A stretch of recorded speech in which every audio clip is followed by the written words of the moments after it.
آپ کے مسائل اور ان کا حل۔ سوال ہے، کیا فرماتے ہیں علماء دین اس مسئلہ میں کہ بچوں کا اپنے والدین کے ساتھ حج پر جانا کیسا ہے؟ کیا اس کا ثواب بچوں کو ملے گا یا ان کے والدین کو؟ تو اس کا جواب یہ ہے، بچوں کا اپنے والدین کے ساتھ حج پر جانا جائز ہے۔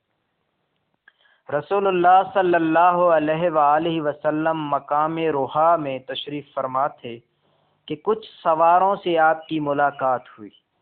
آپ نے انہیں سلام کیا اور پوچھا، کون لوگ ہو؟ انہوں نے جواب دیا، ہم مسلمان ہیں۔ پھر انہوں نے پوچھا، آپ کون لوگ ہیں؟ لوگوں نے بتایا کہ آپ اللہ کے رسول صلی اللہ علیہ وآلہ وسلم ہیں۔ تو ایک عورت گھبرا گئی، پھر اس نے اپنے بچے کا بازو پکڑا، اسے اپنے کجاوے سے اوپر نکالا اور عرض کی، یا رسول اللہ، هل لہذا حج؟ قال نعم ولک اجر، یعنی یا رسول اللہ صلی اللہ علیہ وسلم، کیا اس کا حج ہو جائے گا؟ فرمایا، ہاں، اور تمہارے لیے، اور اجر تمہارے لیے ہے۔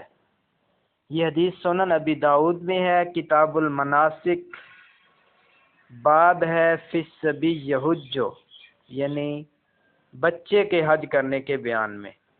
حدیث نمبر ہے 1736۔